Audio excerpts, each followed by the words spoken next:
اشارہ کیا مولا امام حسین کی طرف، جی۔ یہ ان کی اولاد ہیں کہ جن پر اللہ نے خاص کرم کیا، جن کے والد پر یہ خاص کرم تھا کہ ان کے ہاتھوں کا بوسہ حجر اسود لیتا تھا۔ اللہ اکبر کبیرہ، کیا مقام، کیا محبت! اور کہہ رہے ہیں جنید بھائی، ان کے والد کا مقام، حتیٰ یہ خود ان کے بیٹے ہیں۔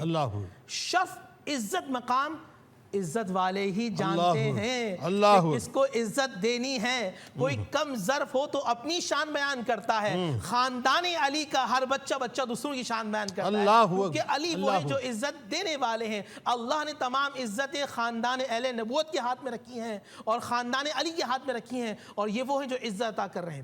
اب آئیے امام حسین کے حوالے سے ایک جملہ کہتے ہیں کہ دیکھو سنو، جس طرح اللہ نے میرے بابا، ان کے والد مولا کائنات سید علی شیر خدا کو جب تک وہ حیات رہے کوئی رسول کا بال بیکا نہیں کر سکتا تھا، کوئی رسول کی طرف نظر اٹھا نہیں سکتا تھا۔ اسی طرح آج رسول کے نواسے موجود ہیں اور میں علی شیر خدا کا بیٹا جب تک زندہ ہے کوئی حسین کی طرف نظر اٹھا کر نہیں دیکھ سکتا۔ یہ حضرت عباس علمدار، اور جب مدینے سے جو عورتیں چلی ہیں، بچیاں چلی ہیں، آپ یقین جانیں ان کو یقین پتہ کیا تھا کہ اللہ سبحانہ و تعالیٰ کی نصرت ہمارے ساتھ میں اور عباس ہمارے ساتھ ہے،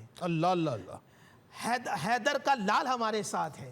میں اپنے والد سے پوچھتا تھا کہ جنید بھائی، ابو سے پوچھتا تھا کہ ابا یہ سب امام حسین بھی مولا علی کی اولاد ہیں اور حضرت عباس بھی مولا علی کی اولاد ہیں، مگر زیادہ نسبت لوگ حضرت عباس کو علی سے کیوں دیتے ہیں؟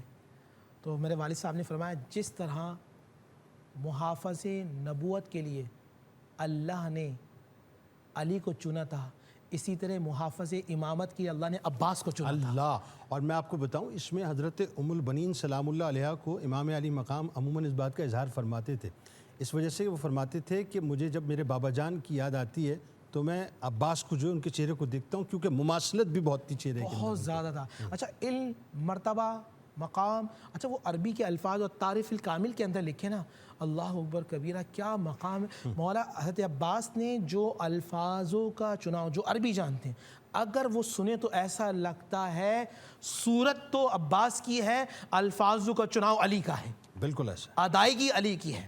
اور پھر وہ رات میں جو حضرت عباس، آپ علم وفاف کی بات کریں نا، اگر تاریخ کے اندر دیکھیں تو جب رات شب عاشور کو حملہ کیا ہے تو حضرت عباس نے اپنی تلوار کو اٹھا کے ایک لکیر سے کھینچی ہے، اور اندازہ کیجیے 22,000 ہوں یا 30,000 یا 32,000 ہوں، سامنے لشکر موجود ہے اور یہاں عباس تنتنا موجود ہے، اور لکیر کھینچے کہتا ہے کہ میں اپنے آقا سے پوچھ کر آتا ہوں کہ آقا کیا حکم دیتے ہیں، اور پورا اب لشکر موجود رک جاتا ہے، کیونکہ جانتے ہیں کہ سامنے والی ہستی کو سکھانے والا حیدر کرار ہے۔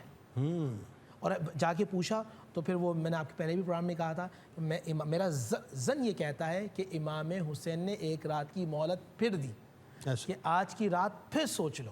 اور ہم لوگ ہوتے ہیں بے چین ہوتے ہیں، مگر حضرت عباس علمدار ہر ایک کر کے جب شہید ہو رہے ہیں، حضرت عباس ہمیشہ مولا امام حسین کے پاس آتے ہیں کہ مولا مجھے اجازت دیجیے، مولا مجھے اجازت دیجیے، مولا مجھے اجازت دیجیے، مگر آقا علیہ السلام کے پیارے نواسے سیدنا امام حسین ان کو اجازت نہیں دے رہے، کیونکہ وہ بہنوں کے مان بھی ہیں، وہ امام حسین کی، یا آپ یہ کہہ لیں کہ قمر ہے، یعنی کہ جسے قمر بنی ہاشم کہتے ہیں نا، آپ کہتے ہیں طاقت کی جو ہوتا ہے نا، کمر ہوتا ہے، کمر ٹوٹ جائے تو طاقت ٹوٹ جاتی ہے، وہ یوں کہیے کہ وہ کمر بھی ہیں اور قمر بھی ہیں، سبحان اللہ، وہ کمر بھی ہیں اور قمر بھی ہیں، کمر بھی ہیں اور وہ دشمنوں کے لیے قہر بھی ہیں، ہاں بالکل ایسا، وہ دشمنوں کے لیے قہر بھی ہیں۔ اور حضرت عباس علمدار اور یہ جتنی بھی لوگ موجود ہیں شب عاشور کے اندر عبادت، ریاضت، اللہ سبحانہ و تعالیٰ کی بارگاہ میں دعا اور اللہ سبحانہ و تعالیٰ امت کے لیے خیر کو طلب کرنا۔ اچھا یہاں ایک اور بھی پہلو جو لوگوں کے ذہن سے نکل جاتا ہے، بالخصوص ہمارے پاکستان کے حوالے سے جو بر صغیر کے لوگوں کہتے ہیں کہ سیدنا حضرت عباس علمدار شہید ہو گئے تو پھر ان کو غازی عباس کیوں کہا جاتا ہے؟ یہ بڑا عام سوال ہے، غازی کیوں کہتے ہیں؟ بھئی وہ تو شہید ہو چکے ہیں۔ تو عرب میں جب آپ غزوہ، جیسے نبی اسلام نے غزوہ بدر کی، غزوہ احد کی، غزوہ تبوک ہے، غزوہ کا مطلب ہوتا ہے جنگ، تو عرب غازی اسے کہتے ہیں جنید بھائی، عرب اسے غازی کہتے ہیں جو جنگجو بہت ہو، اچھا، جو تلوار چلانے والا ماہر ہو۔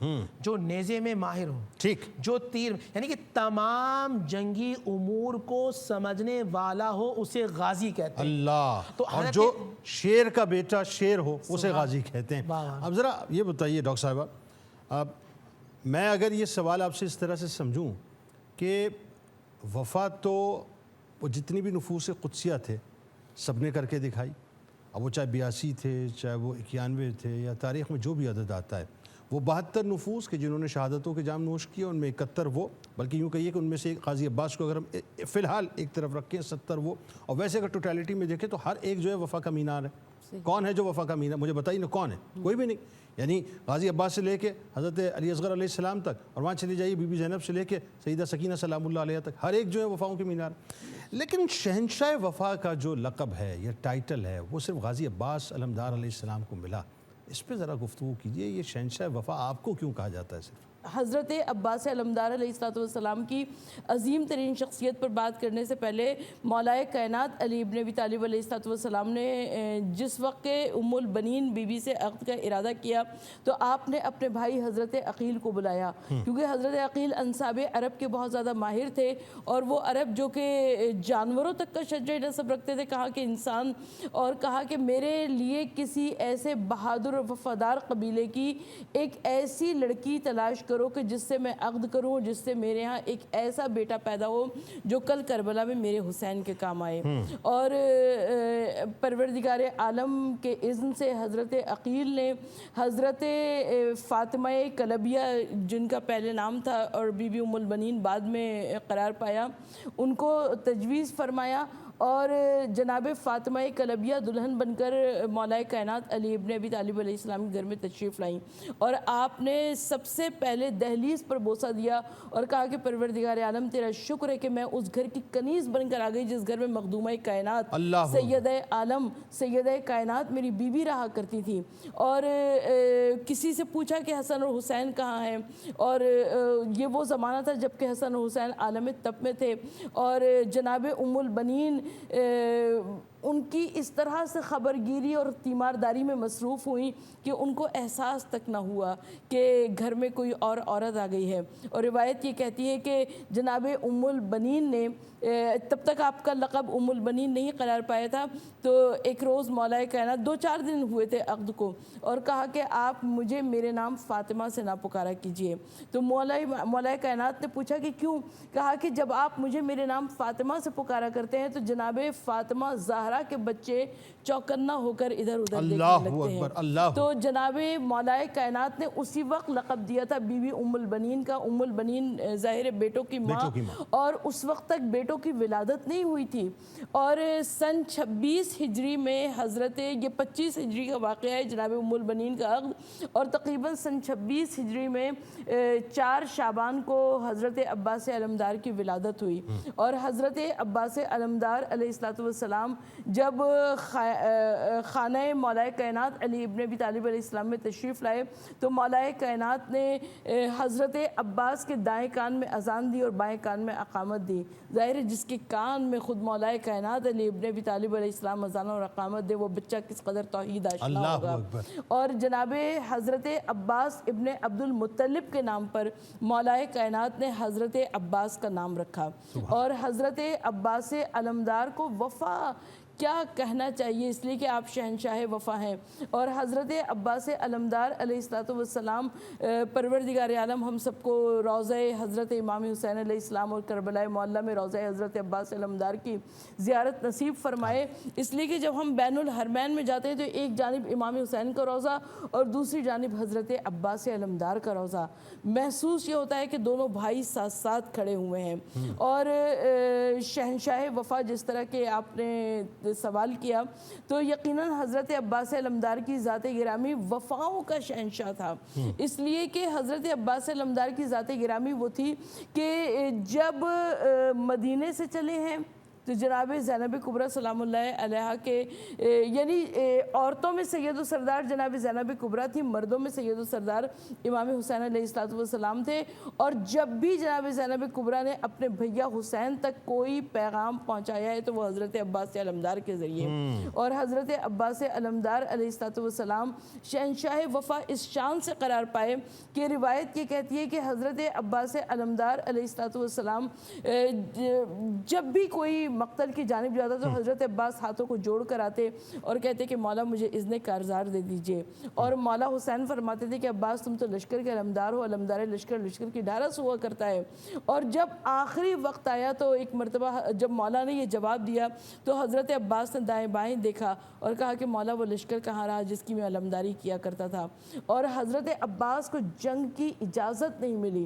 حضرت عباس مولا حسین علیہ السلام کے خیمے سے سر کو جھکائے ہوئے نکلے اور روایت یہ کہتی ہے کہ سامنے سکینہ کھڑی دیکھ رہی تھی.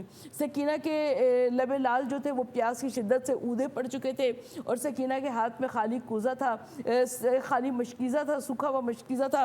اور سکینہ نے کہا کہ چچا جان کیا ہمیں پانی نہیں ملے گا؟ اور حضرت عباس علمدار نے ایک ہاتھ میں سکینہ کا ہاتھ تھاما، ایک ہاتھ میں سکینہ کا مشکیزہ تھاما اور اس شان سے مولا حسین علیہ السلام کی خدمت میں آئے. اور مولا حسین نے فرمایا کہ سکینہ چچا کو بھیج تو رہی ہو مگر چچا بہت یاد آئے گا. اور سکینہ کو چچا کب کب یاد آیا؟ جب سر سے چادر چھنی سکینہ نے کہا کہ ہائے چچا. جب سکینہ کے سر سے جب سکینہ کے کانوں سے گوشوارے چھنے سکینہ نے چچا کو پکارا. اور جب سکینہ کے رخساروں پر تماچا پڑا سکینہ نے چچا کو پکارا. جب سکینہ کے کرتے کے دامن میں آگ لگی تو سکینہ نے چچا کو پکارا. اور اس سے بھی ایک قدم آگے بڑھ کر کہ جب امام علی مقام گھوڑے سے نیچے گرے ہیں اور شمر گلو حسین پر خنجر چلا رہا تھا تو ایک مرتبہ جب دربار یزید میں شمر نے کہا کہ میں نے اس طرح سے خنجر چلایا تو یزید نے کہا کہ تم نے دیکھا تھا کہ حسین آخری وقت میں کیا کلام کر رہے تھے؟ تو شمر نے کہا کہ بے شک میں نے دیکھا تھا کہ حسین کے لبوں کو کچھ جنبش ہوئی اور میں یہ سمجھا کہ شاید حسین میرے حق میں بد دعا کر رہے ہوں گے اور میں نے جھک کر اپنے نجس کانوں کو حسین کے پاک لبوں کے قریب لگایا تو حسین کی زبان سے 3 مرتبہ نکلا کہ عباس عباس عباس اگر تم ہوتے تو شمر میرے سینے پہ سوار نہ ہوتا اور عباس اگر تم ہوتے تو شمر میرے گلے پر خنجر نہ چلا رہا ہوتا. تو یہ وفا کی بہترین مثال ہے. اور حضرت عباس علمدار اور جناب سکینہ کا ایک عجب رشتہ ہے. ایسا ہی پوری کربلا چچا عباس چچا عباس چچا عباس کی صداؤں سے جو ہے گونجتی ہوئی نظر آتی ہے. وہ اسی لیے کسی نے کہا تھا نا کہ ذو وہ شیشے میں کہاں جو الماس میں ہے، سارے عالم کی وفا حضرت عباس میں ہے. ناظرین کرام ہمارے ساتھ جڑے رہیں، گفتگو چلتی رہے گی. ظاہر یہ نفوس قدسیاں وہ ہیں جن کے ذکر کا ہم حق ادا نہیں کر سکتے، لیکن ایک بات تو طے ہے کہ ان کی حیات طیبہ سے ہم بہت کچھ سیکھ تو سکتے ہیں اور ہمیں سیکھنا چاہیے. ملاقات کرتے ہیں آپ سے ایک نئے ذکر پاک کے ساتھ. قول پاک رسول اکرم حسین مجھ سے جدا نہیں